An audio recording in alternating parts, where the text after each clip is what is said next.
একমাত্র নবী রাসূল ছাড়া প্রতিটা আদম সন্তানের ভুল হয়, ঠিক কিনা বলেন? আর ভুল করা ব্যক্তিদের মধ্যে শ্রেষ্ঠ তারা যারা তওবা করে আল্লাহর দিকে ফিরে আসে।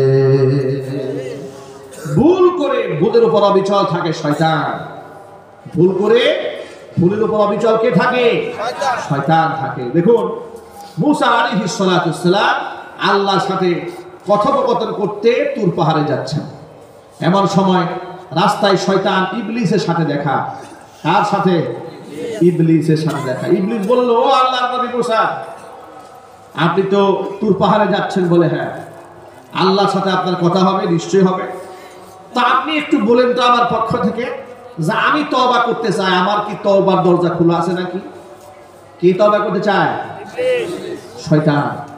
শয়তান তওবা করতে চাচ্ছে, তা আমার জন্য কি তওবার দরজা খোলা আছে নাকি? নবী মুসা কালিমুল্লাহ বলেন, ঠিক আছে, তুমি যেহেতু বলেছো আমি আল্লাহর কাছে বলব। তো আল্লাহর সাথে কথোপকথন শেষ করে মুসা কালিমুল্লাহ বলেন, আল্লাহ আসার সময় শয়তানের সাথে দেখা হয়েছিল। আচ্ছা আল্লাহ জানেন না এগুলো? জানে। একটু জোরে বলেন ভাই। জানে। আল্লাহ জানে, সব আল্লাহ পাক দেখেন। আল্লাহু আকবার। আল্লাহ সব জানেন। সব জানেন। ইন্নাল্লাহা লা ইয়াখফা আলাইহি শাইউন ফিল আরদি ওয়ালা ফিস সামা। আসমান জমিনে আল্লাহর কাছে কিছুই লুকায়িত থাকে না। মুসা কালিমুল্লাহ বলছেন, আল্লাহ শয়তানের সাথে আমার দেখা হয়েছিল, ও তোমার কাছে একটা আরজি পেশ করেছে, ও তওবা করতে চায়। আল্লাহ পাক বলেন, মুসা রে, ও তো তওবা করবে না। কারণ আল্লাহ সে তওবা করতে চায়, সে বলেছে তার জন্য তওবার দরজা খোলা আছে নাকি? যদি খোলা থাকে তো কেমনে তওবা করবে তুমি বলে দাও, আমি বলে দিচ্ছি। আল্লাহ বলেন, ঠিক আছে, তুমি এবার তাকে যাওয়ার সময় বলে যেও সে যদি তওবা করতে চায় তার তওবার দরজা খোলা আছে। যে আদমকে সেজদা না করার কারণে তাকে আমি ধ্বংস করে দিয়েছি যুক্তি তর্কের কারণে, সে যেন আদমের কবর গিয়ে সেজদা দেয়। আদমের কবরে সেজদা দিয়ে আমার কাছে যদি শয়তান মাফ চায় আমি ওরও মাফ করে দেব। এবার নবী মুসা কালিমুল্লাহ নেমে এলেন। আবার প্রতিমধ্যে শয়তানের সাথে দেখা। শয়তান বলল, আল্লাহর নবী মুসা, আমার কথা কি মনে আছে নাকি আপনার? বলে, নিশ্চয় আছে। আমার আবেদনটা কি আপনি পেশ করেছিলেন আল্লাহর কাছে? জি পেশ করেছিলাম। তো আল্লাহ কি বলেছে? আল্লাহ বলেছে তোমার জন্য তওবার দরজা খোলা আছে, কন্ডিশন আছে। বলো কি কন্ডিশন? কন্ডিশন হলো যে আদমকে সিজদা না করার কারণে তোমাকে আল্লাহ মালউন বানিয়ে দিয়েছে, ওই আদমের কবর গিয়ে সিজদা দেবে।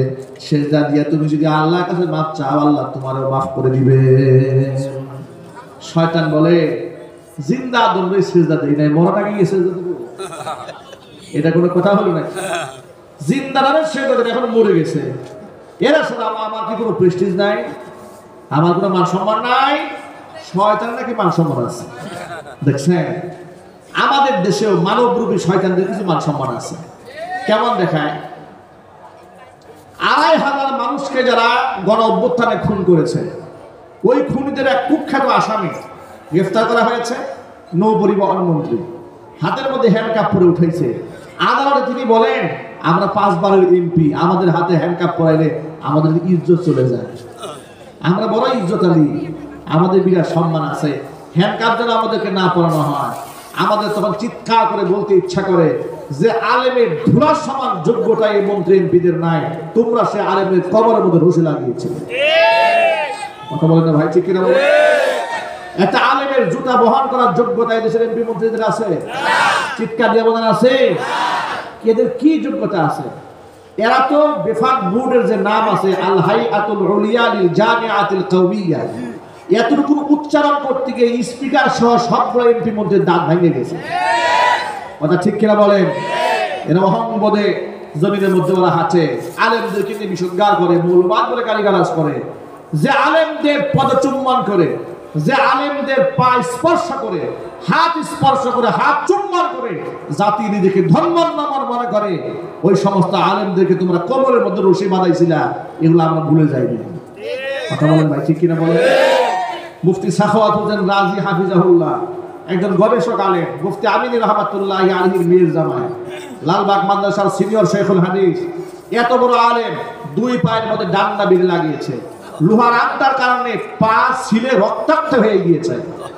বাবার জানাজা পেরোনো মুক্তি পেয়ে পড়াতে এসছে, তখন হাতের মধ্যে হ্যান্ডকাপ পরে পায়ের মধ্যে ডান্ডা বেরিয়ে পড়ে ছেড়ে দিয়েছে। এই সমস্ত জালেমদের ইতিহাস আমরা ভুলে যাই না, কথা বলতে হবে, ঠিক কিনা বলেন?